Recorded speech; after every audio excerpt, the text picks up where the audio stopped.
Henry VIII didn't break with Rome because of faith. He broke with it for property. And that's the part that most history books quietly leave in the margins. Most history will tell you what happened. This channel seeks who paid for it. Because when you follow the money, you basically found the secret ledger underneath the whole story.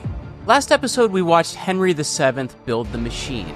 Now watch his son take that same machine and point it straight at the richest institution in England.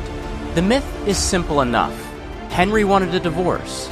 Rome said no, and England broke away. But that story is far too small for what actually happened, because the real prize was never the marriage at all. It was sitting behind the monastery walls. Land, silver, grain, the charters and the deeds, all of it just waiting there. And here's the thing that changes how you see the whole period.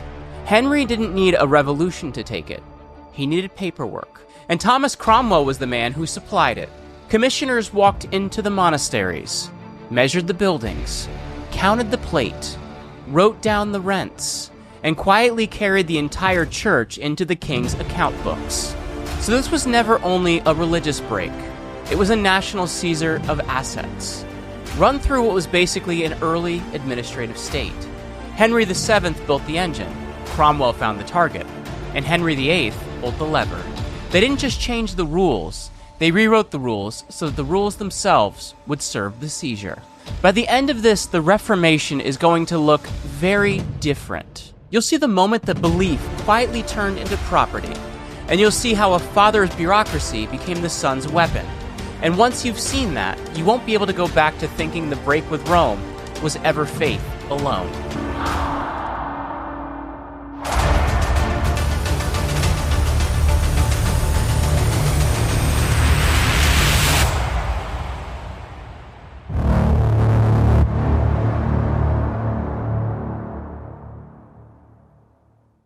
Welcome back to Hidden Forces in History. I'm your host, Jeremy Ryan Slate, CEO of Command Your Brand. And you can check us out over at commandyourbrand.com. So the machine Henry VII built was never a blunt instrument. It was a finely tuned engine of state. And it was designed to do three things at once. To pull in the wealth, to pull the power toward the center, and to do all of it legally. Henry spent 24 years perfecting that system. And what's interesting is that he didn't do that just to demand obedience from people. He priced it. He built something where every noble, every landowner, every institution in the country understood exactly what defiance would cost them. The way he did that was through bonds and recognizances, which tied powerful men to the crown financially. They were legal agreements, and they forced noblemen to pay a real penalty if he broke the law. Or, honestly, if he just displeased the king. And this reached deep into the aristocracy. Something like half the peerage was financially connected to the crown through arrangements like these. Historian J.R. Lander actually sat down and went through those bonds one by one, and his count pushes the figure even higher than half. By the end of the reign, you're looking at something closer to 2/3 of the noble families tied to the crown in one way or another. None of this was really about justice. It was about control, making sure everyone in the kingdom knew who was in charge and who was holding the purse strings. And that gets you to the real first principle of the Tudor state, which is that power was no longer just the ability to punish someone. Power had become the ability to measure what a man owned, then record what he owed, and then turn that record into a binding legal obligation. That distinction matters more than it sounds, because once power becomes paperwork, it gets so much easier to expand. The king no longer has to show up in every village. He doesn't need a soldier standing at every door. What he needs instead are officials and registers and courts. A system that can quietly convert information into pressure. Henry VII understood that almost instinctively. And then he built an administration that could see further into the kingdom than any English monarch before him. And once the crown could actually see the kingdom, it could start to control it. One of the main instruments here was the council learned in the law, which wasn't really a court in the normal sense. It was a specialized body built around royal finances and the rights of the crown, and it went after debts, enforced obligations, dug into property, and followed the money wherever it led. It didn't need to be loved. It needed to be effective, and it was. The council turned royal authority into something you felt every single day, so that a nobleman could be off far at the end of the kingdom and still feel the crown slowly closing in around him. A debt could be investigated. An old promise could suddenly be revived. A piece of land could become evidence. A signature could turn into a weapon. The real genius of it was that the whole thing made obedience measurable. The king didn't have to simply announce that you were loyal. He could ask sharper questions than that. What have you signed? What have you paid? What have you promised? And what exactly can the crown seize if you fail? That, right there, is the administrative state operating long before anyone had a name for it. And Henry VIII inherited the whole thing intact. When he became king in 1509, he didn't walk into an empty crown. He inherited a working treasury, the bonds, the courts. He inherited officials who already knew how to chase an asset through layer after layer of ownership. He inherited a government that had spent 24 years learning how to make powerful men answer for their wealth. And that gave him something his father almost never had, which was options. Of course, it also handed him a temptation. He was young, rich, and he wanted to be seen as a warrior king. He wanted the pageants and the palaces, the ships and the weapons, the diplomacy and the war. He wanted the whole look of medieval kingship, glory on the scale of a French monarch. And he wanted to spend like a man who was fairly sure tomorrow wasn't coming.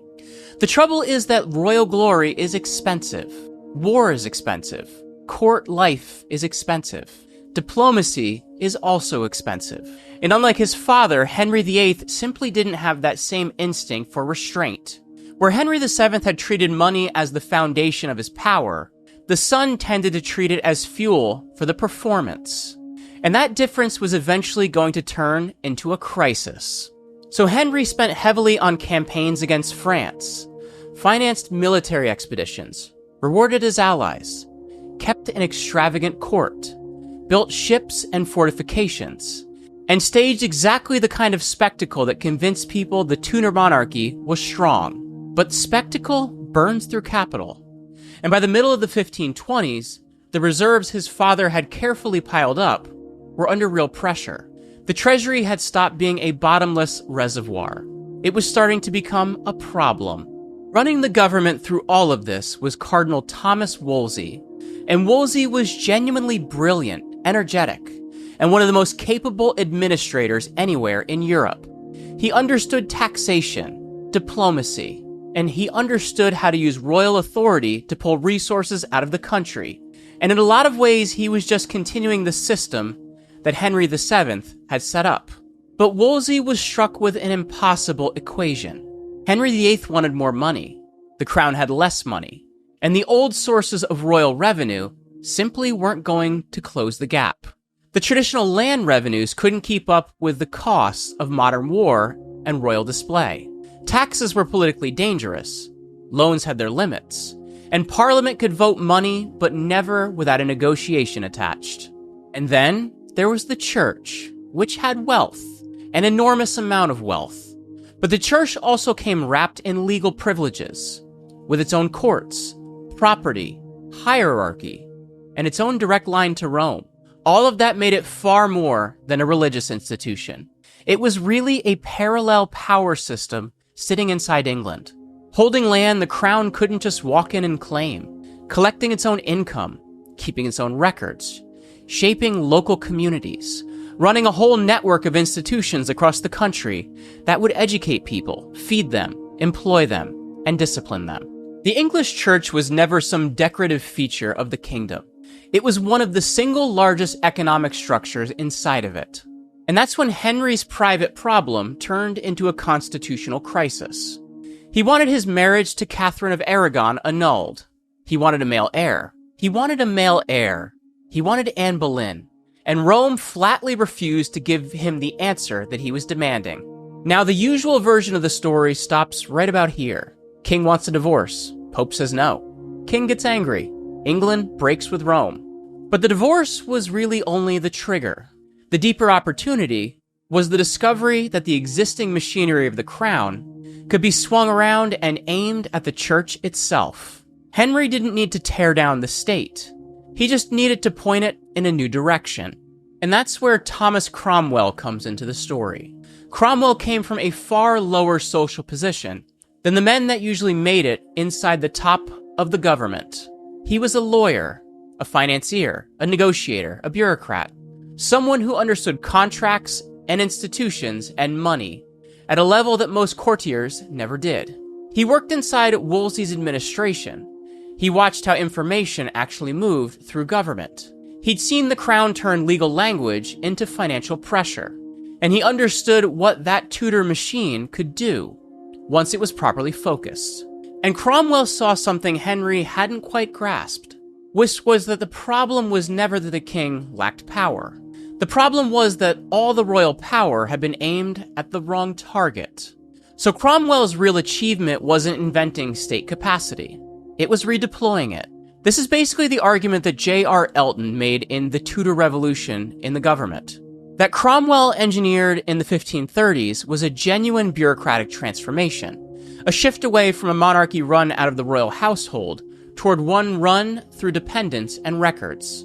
Later historians have pushed back on how sudden or how singular all of that really was, but the core insight has held up.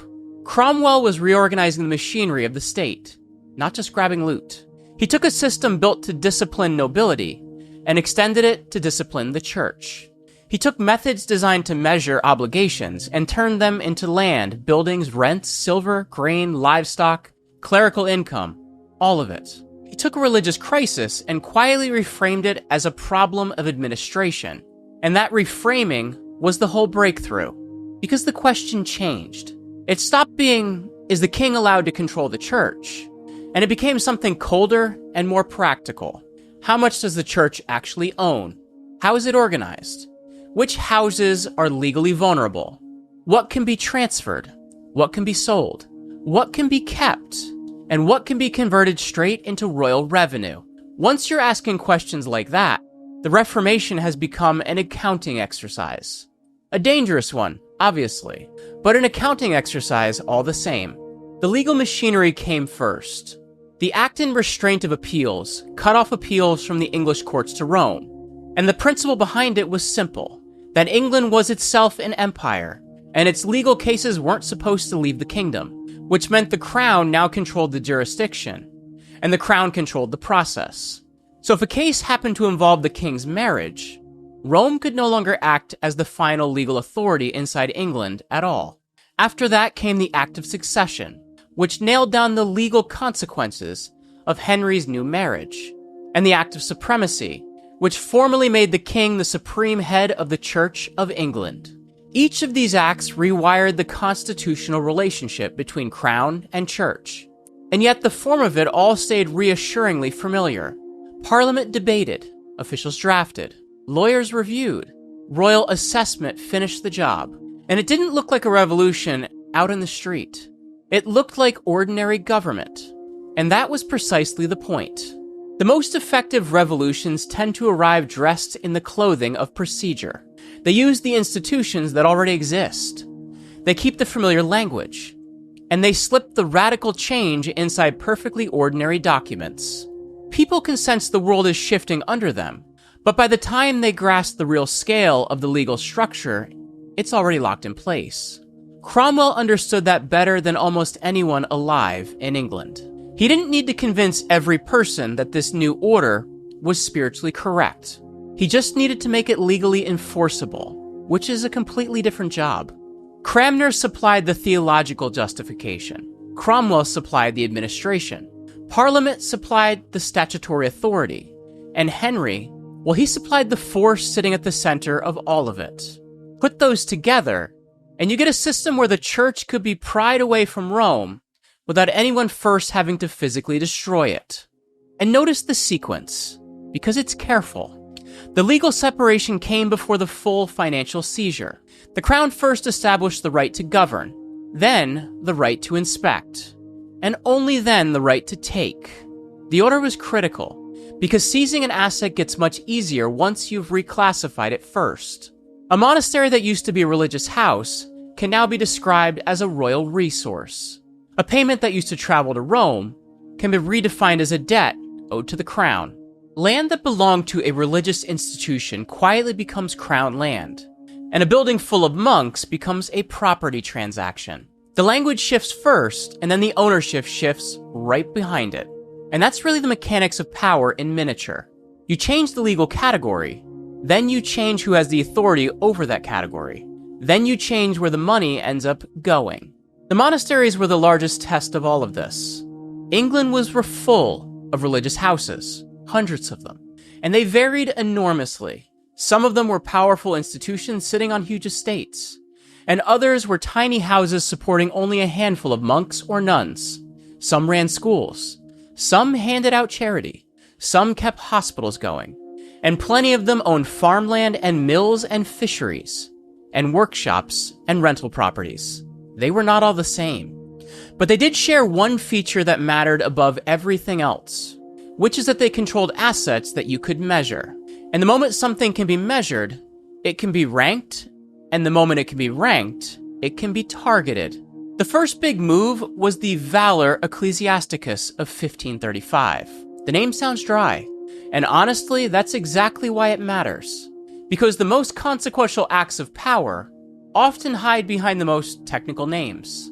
The Valor Ecclesiasticus was a comprehensive survey of the church's wealth, an attempt to record religious property across the whole of England.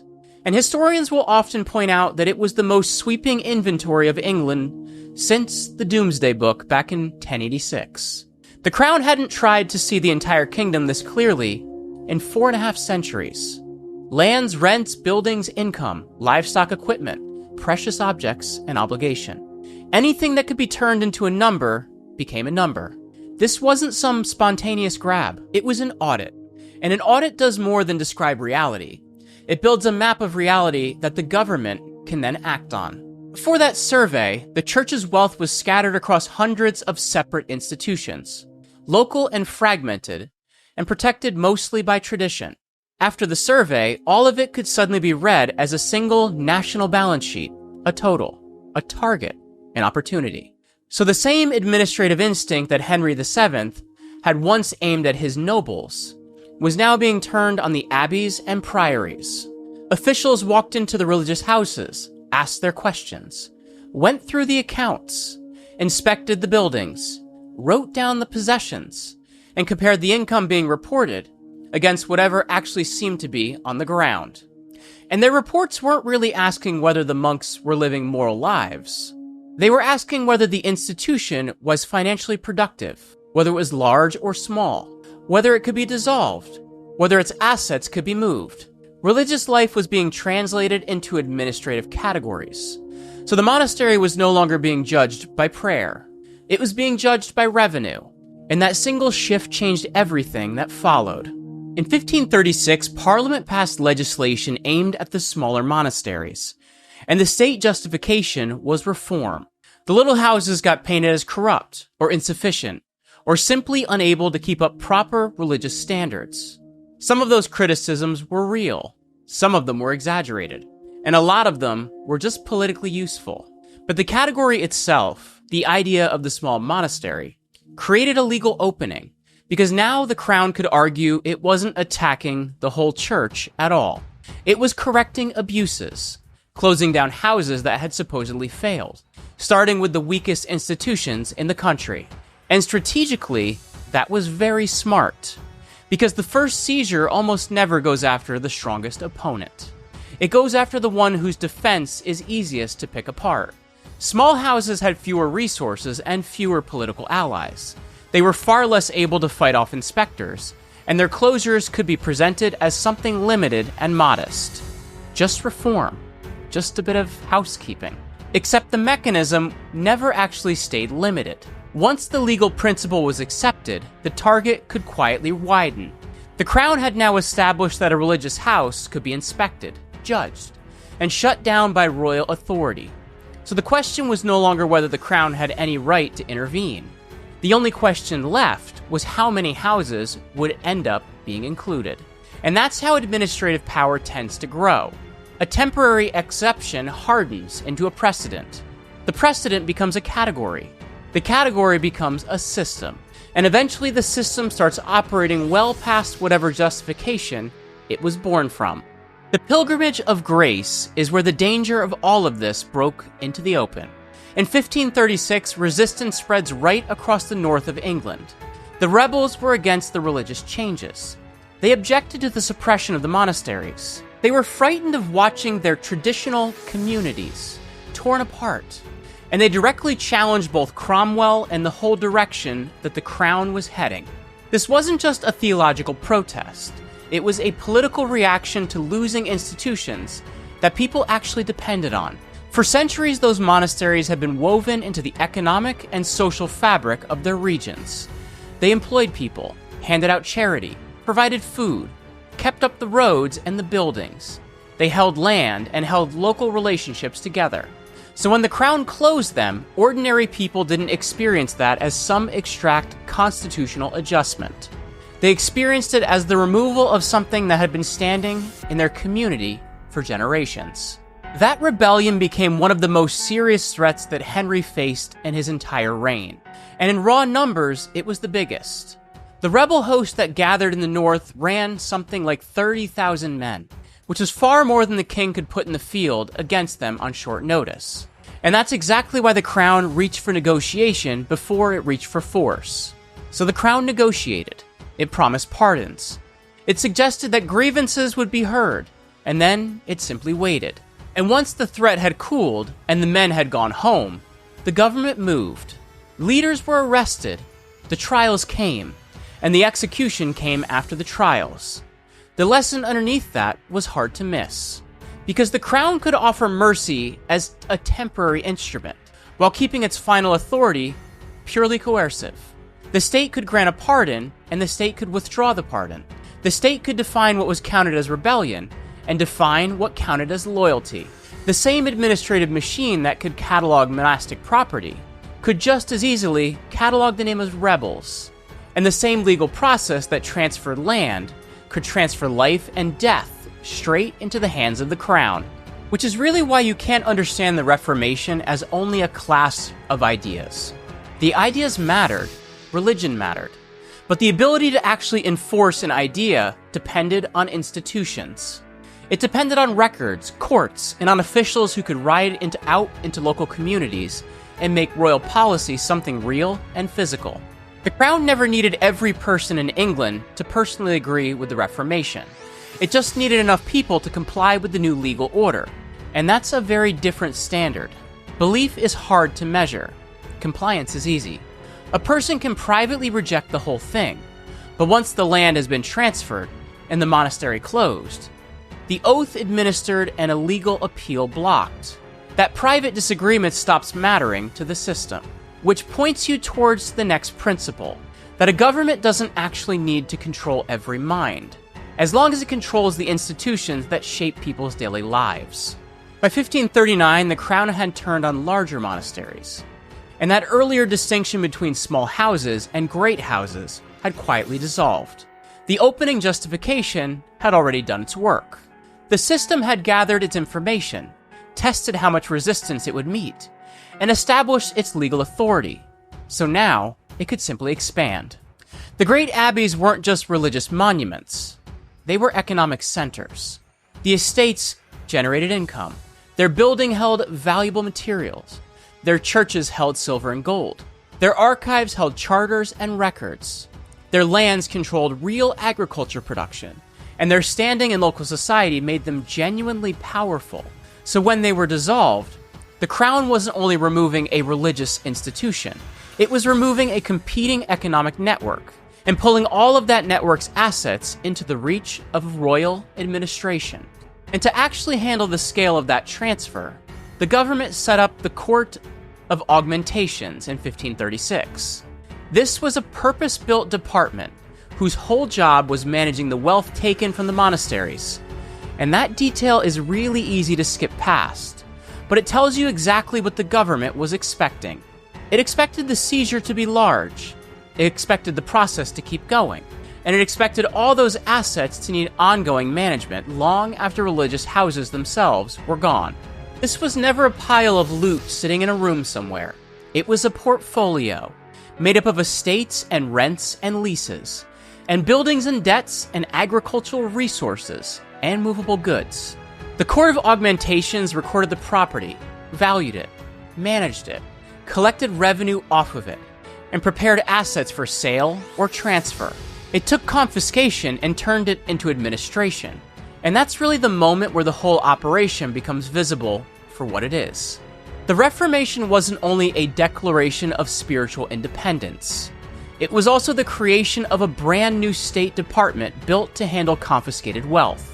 Because the government had to know what it owned, what it could sell, what it ought to keep, and who was responsible for each estate. Without that information, the seizure would just have collapsed into waste. But with the seizure, it became a financial strategy. So the crown started selling off portions of the former monastic lands. Some went to nobles, some to courtiers, some to officials, some to merchants and investors, and some stayed tied to the crown itself. And that created something new. A whole political class with direct financial stake in the Reformation. A man who just acquired former church land now had a very personal reason to defend the new religious settlement. Because if Rome ever came back, if the old church regained its power, if the former owners reclaimed their estates, then he stood to lose everything he'd bought. And that's how property manufactures loyalty. Not through speeches, but through exposure. The people who bought or received former church lands were now personally invested in the survival of the very regime that had handed those lands over to them. A legal revolution had quietly produced a network of beneficiaries, and the new order no longer rested on only Henry's personal authority. It was now being propped up by everyone who had profited from the change. So the system had moved from a simple extraction into something more like a coalition building, and that turned out to be a real long-term effect. Henry got his enormous windfall of wealth, but he also built a political structure that made reversing any of it far harder. Now, the former church lands weren't all used well. Henry spent a large amount of the money. Some estates got sold off too fast. Some income leaked away through mismanagement, and a lot of the financial stability that had been promised never actually showed up. The crown's spending habits hadn't changed at all. The machine was excellent at acquiring assets, but it was much weaker at preserving them. And that gap turns out to matter, because a state can be brilliant at seizure and genuinely poor at stewardship. It can pull in more and more resources without ever solving the underlying problem that caused the financial crisis in the first place. Henry had inherited a wealthy treasury, and he spent it. He seized the church property and spent most of that too. The immediate crisis could be pushed down the road, but the appetite driving it was still there, unchanged. And this is where the story really starts to move past Henry himself. Because once the crown discovered that you could transfer institutional wealth through law, every government that came after had a new precedent to work from. The state had proven that a major organization could be reclassified, that its privileges could be stripped, its property surveyed, its assets liquidated, and the whole thing presented as a perfectly lawful solution. The machinery didn't vanish when the monasteries did. If anything, it got stronger, precisely because it had been used. Since every successful administrative operation leaves experience behind. Officials learn which forms actually work, which courts are effective, which arguments will persuade Parliament, which categories create legal openings, which targets have weak defenses, and which beneficiaries can be recruited. The Tudor state had learned how to take an ideological conflict and convert it into a financial transfer, and that kind of knowledge doesn't just evaporate. Cromwell himself usually gets flattened into a simple image. The ruthless minister, the architect of the break with Rome, the man who climbed up from nothing and then just fell through political betrayal. And all of that's true enough. But the deeper story is really in the way Cromwell thought. Dear Maid McCullough, whose biography of him is about as close as we're going to get to the actual man, makes the point that Cromwell was less an ideologue than a system builder. Someone who looked at institutions the way an engineer looks at a machine. He saw institutions as systems. He didn't look at the church and only see a body of beliefs. He saw its property, courts, offices, revenue, records, connections. And he understood that power isn't really located in a single person. It's distributed through structures. So if you control the structure, you can change the outcome without having to change every individual person inside it. That was Cromwell's genuine insight, that you don't always defeat an institution by attacking its ideas. Sometimes you just make the institution administratively impossible. You just cut off its money, restrict its appeals, replace its officials, take control of its records, redefine its legal authority, and then the structure starts to collapse quietly from the inside.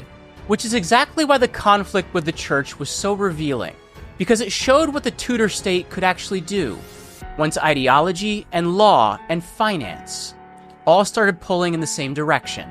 Religion supplied the justification, Parliament supplied the statute, the bureaucracy supplied the execution, and property the reward. And the force that sat waiting behind all four of them, the system could speak fluently in the language of reform, while it was quietly operating through the mechanics of consolidation. And none of that means the religious changes were fake. Plenty of people sincerely believed reform was necessary. Cranmer's theology mattered. The debates over scripture mattered.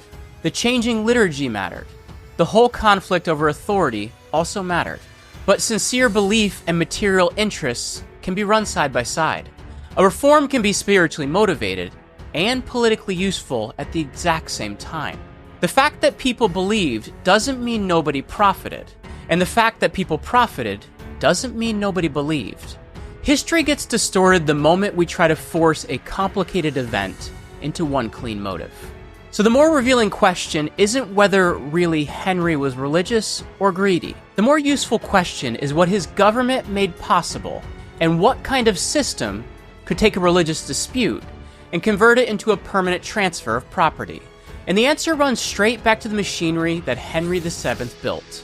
The father created a monarchy that could observe, measure, pressure, and punish. And the son turned that monarchy on the church, with Cromwell supplying the operating model in between. What you ended up with is a state that no longer had to choose between religious reform and financial extraction, because now it could simply do both. The legal structure created the right to intervene. The survey created the knowledge.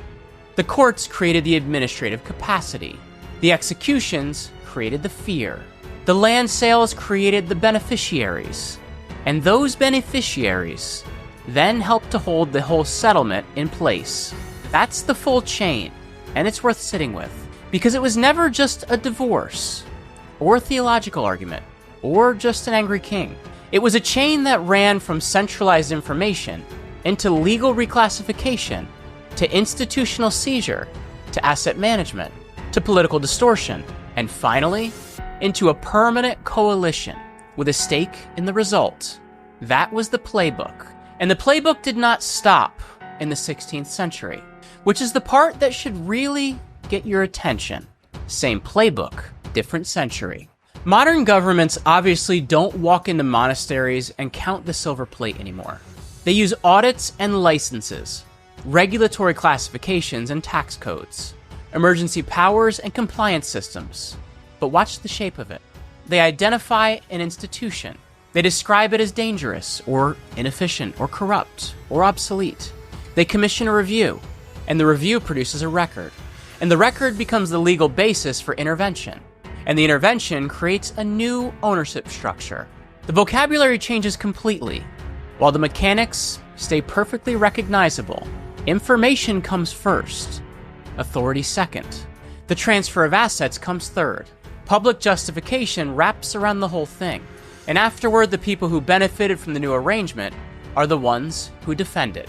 Now, that doesn't mean every modern policy is secretly some Tudor confiscation in disguise.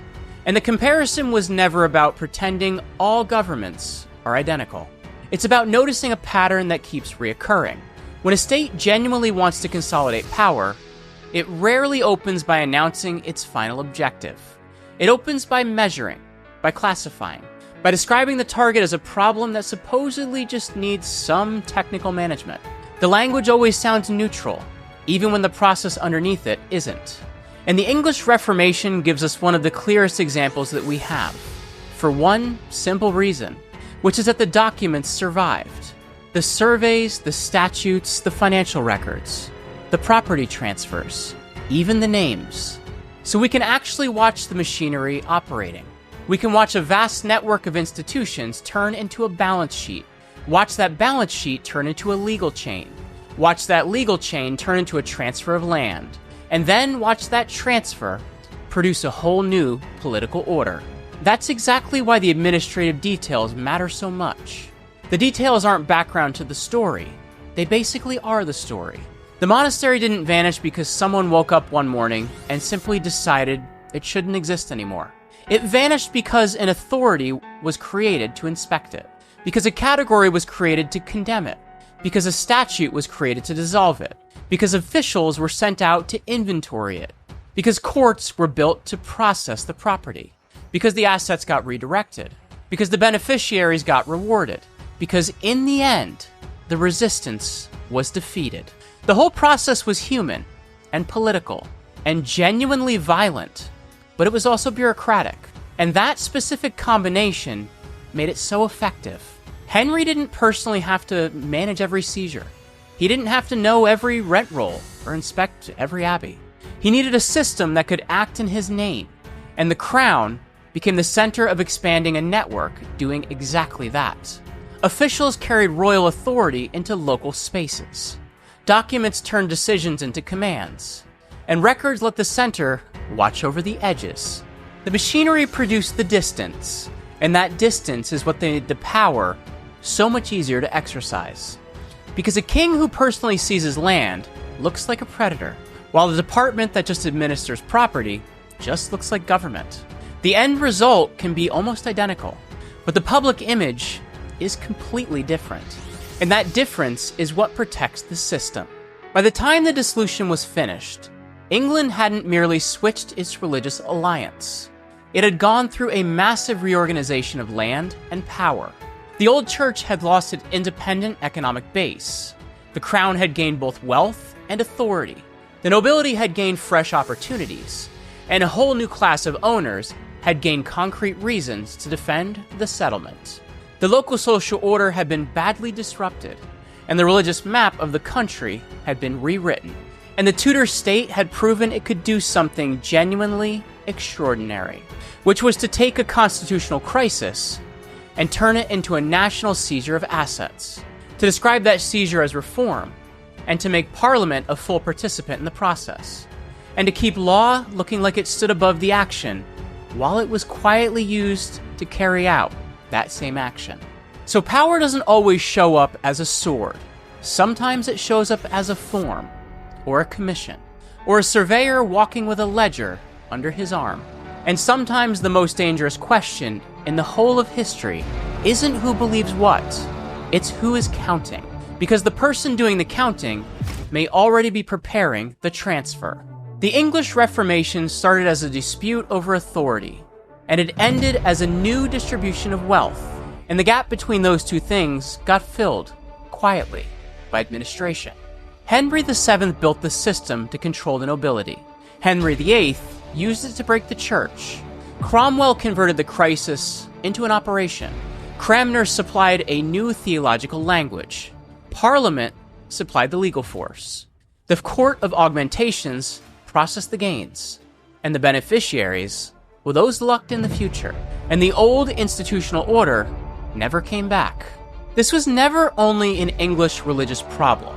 It was a pattern, one that runs like this. A state inherits capacity. A crisis creates permission. An administrator identifies the target. A legal process changes the rules. A survey reveals the assets. A department manages the seizures. The gains get distributed, and the new beneficiaries become the defenders of the new order. The names change. The centuries change. The instruments change. And yet the pattern keeps surviving all of it.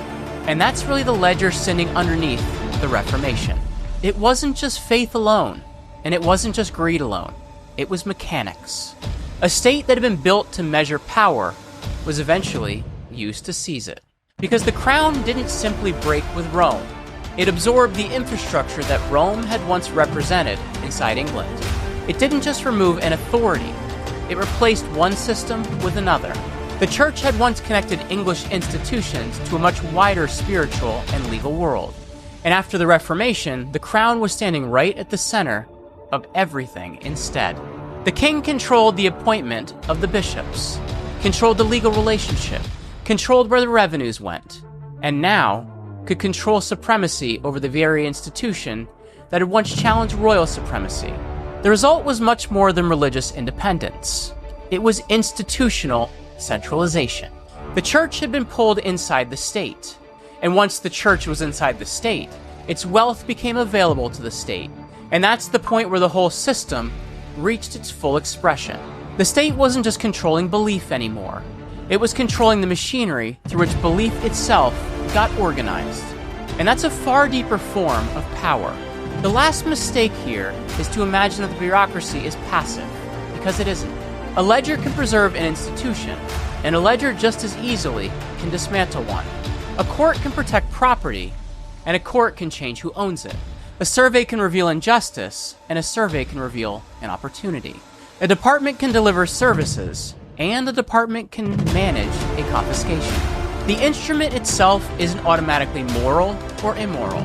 Its effect depends entirely on who's holding it, what categories they choose to use, and what actually happens once all that information has been collected. Henry VII understood the instrument. Henry VIII discovered the opportunity. And Cromwell understood the target.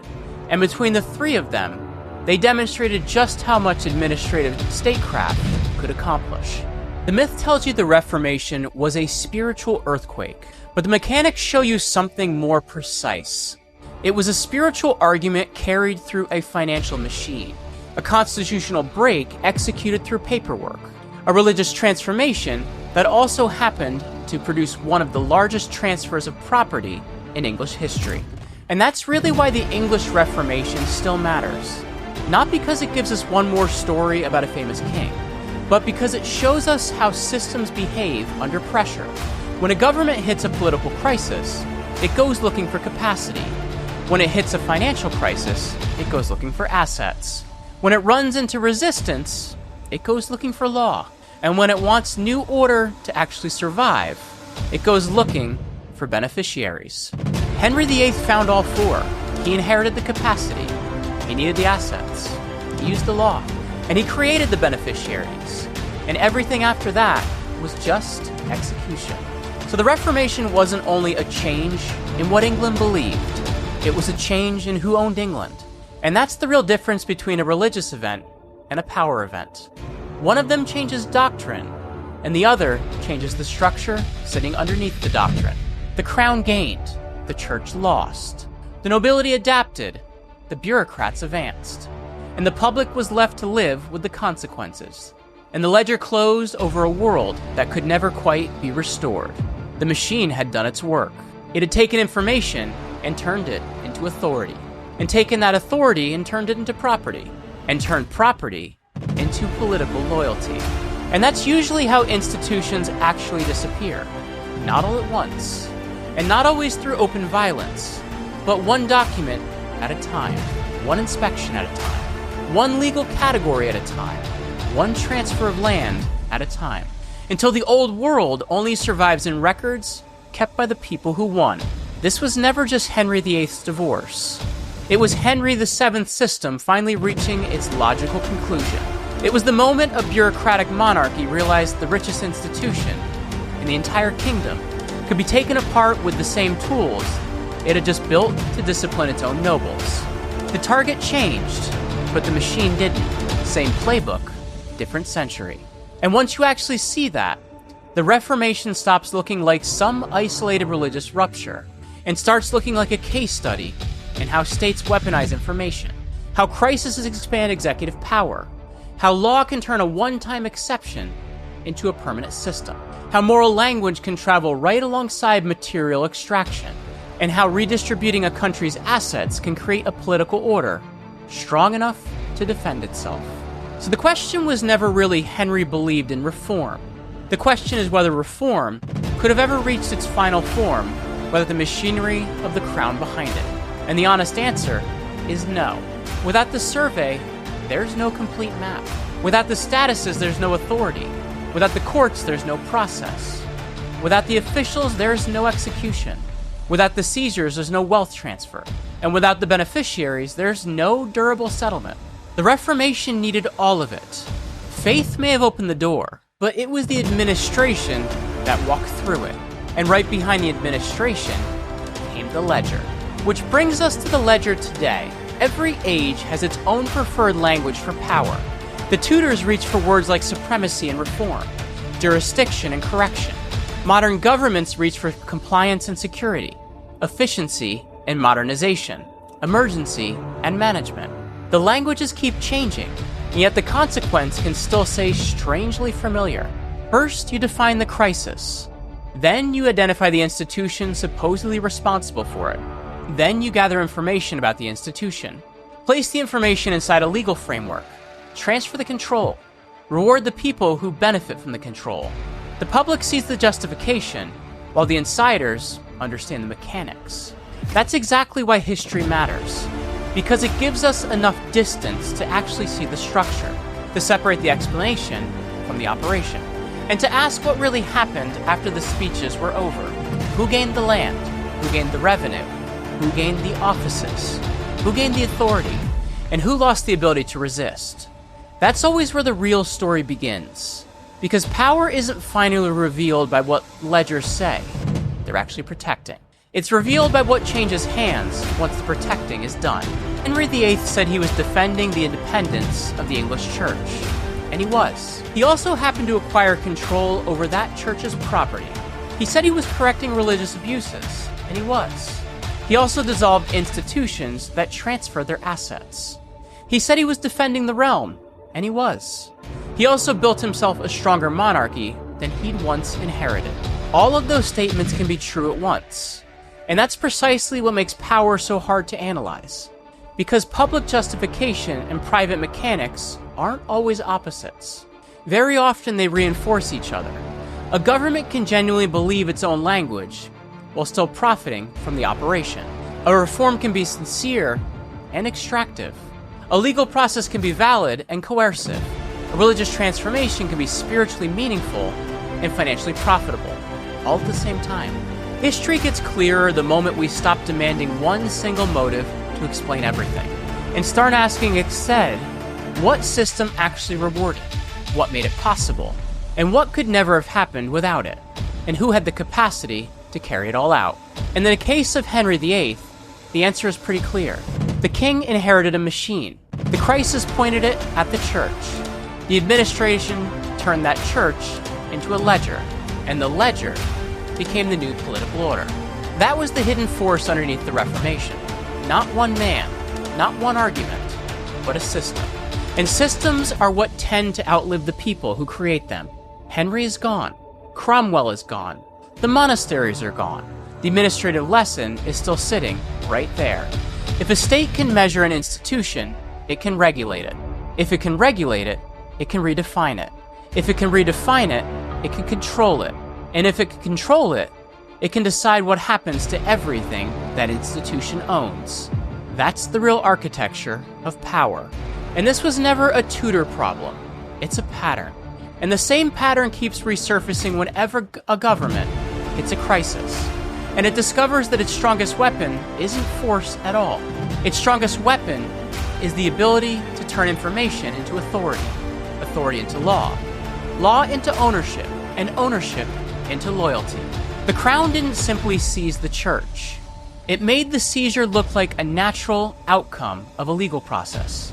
And that's the last thing worth holding onto there. Because the most durable transfers of power rarely look like a theft while they're actually happening. They look like reform. They look like correction. They look necessary. They look like nothing more than paperwork.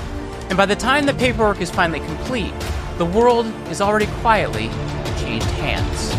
This has been Hidden Forces in History. I'm Jeremy Ryan Slate.